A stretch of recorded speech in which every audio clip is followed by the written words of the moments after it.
Hello guys, मेरे इस YouTube channel पे आप सभी का स्वागत है। चूंकि थोड़ा सा मेरा ब्रेक हो गया यूट्यूब से, बीच में थोड़ी व्यस्त चल रही थी। अब चूंकि आप लोग देख रहे होंगे कि हमारे देश में, चीन आदि देशों में कोरोना जैसी महामारी फैली हुई है, उसी से संबंधित मैं आप लोगों के लिए एक केस लॉ लेकर आई हूँ, जिस केस का नाम है Carlill versus carbolic smoke ball company. तो इसका माध्यम करते हैं द इंडियन कॉन्ट्रैक्ट एक्ट 1872, और जो यह केस है वो है जनरल ऑफर्स के ऊपर रिलेटेड है। तो आप लोग को मैं थोड़ा सा इसका फैक्ट बताना चाहूंगी। अगर कुछ गलती हो तो मैं क्षमा प्रार्थी हूँ। अगर इसमें मुझे सुधार की आवश्यकता है तो आप लोग मुझे प्लीज कमेंट बॉक्स में कमेंट करिए, ताकि मैं अपनी गलतियों में सुधार कर सकूं। और अच्छा लगे मेरा यह वीडियो तो आप लोग का लाइक जरूर करिएगा। तो मैं इसका सीधा अपने ब्रीफ लेक्चर के ऊपर आऊंगी।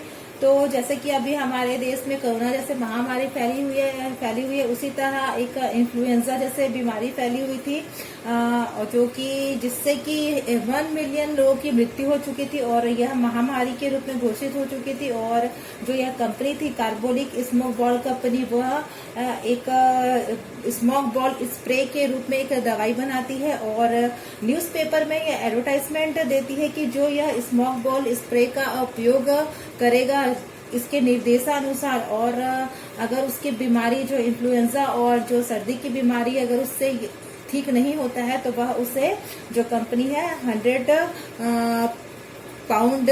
बहुत से लोगों के ने इस न्यूज़पेपर में जो एडवर्टाइजमेंट दिया था उसका मतलब उसका अध्ययन किए, पढ़े, और बहुत से लोगों ने इसका यूज किया। लेकिन जो मिसेस कार्लिल थी वह इस एडवर्टाइजमेंट के जरिए स्मोक बॉल स्प्रे का उपयोग की, और निर्देशानुसार दिन में 3 बार उस स्प्रे का उपयोग की। लेकिन जो उनकी इन्फ्लुएंजा बीमारी थी और सर्दी थी वह ठीक नहीं हुई, जिसके तहत उन्होंने उस कंपनी को 2 बार लिखित में लेटर लिखा, लेकिन कंपनी ने उसका कोई जवाब नहीं दिया। तीसरे बार में मिसेस कार्लिल ने अदालत में यह कंपनी के खिलाफ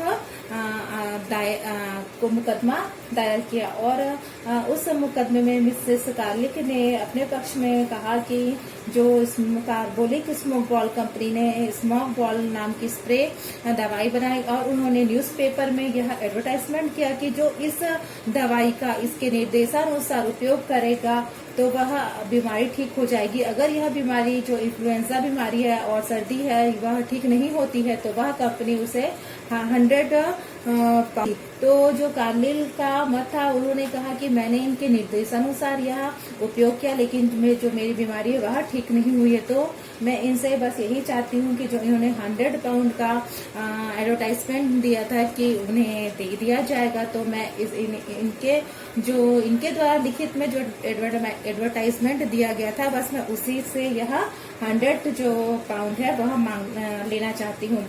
तो जो कार्बोलिक स्मोक बॉल कंपनी है, उनका कहना था कि हमने जो एडवर्टाइजमेंट दिया था वह एक जनरल ऑफर था और वह सभी के लिए था। अगर मिसेस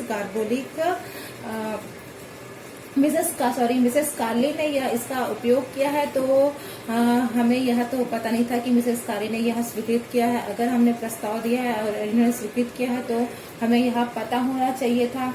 तो इसका हमें कोई पता नहीं चला और इसकी कोई हमें जानकारी नहीं मिली, इसलिए हम यह 100 जो पाउंड है वो हम मिसेस कार्लिल को नहीं देंगे। तो जो न्यायालय का निर्णय था, न्यायालय ने अपने निर्णय में कहा कि आपने यह जनरल प्रस्ताव रखा था पेपर में, और अगर पेपर में यह जनरल प्रस्ताव होता है तो वह सभी के लिए होता है। अब चूंकि मिसेस जो कार्लिल ने आपके प्रस्ताव को पढ़कर उसके निर्देशानुसार आपकी दवाई का उपयोग किया, और जब इन्होंने आपकी दवाई को खरीदा उसी समय आपका प्रस्ताव उन्होंने स्वीकृत कर लिया, और अब जबकि उनकी यह बीमारी आपकी दवाई से ठीक नहीं हुई है तो आपको उन्हें 100 पाउंड देना पड़ेगा।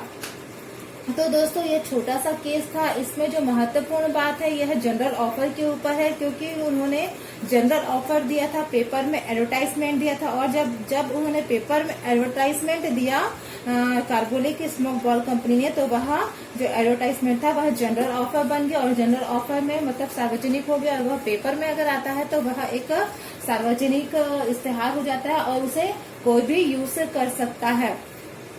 तो फिर जो कार्बोलिक स्मोक बॉल कंपनी को 100 पाउंड मिसेस कार्रिल को देना पड़ा। तो बस मेरा छोटा सा ये केस था। अगर आप लोग को अच्छा लगे तो प्लीज लाइक करिएगा। Thank you.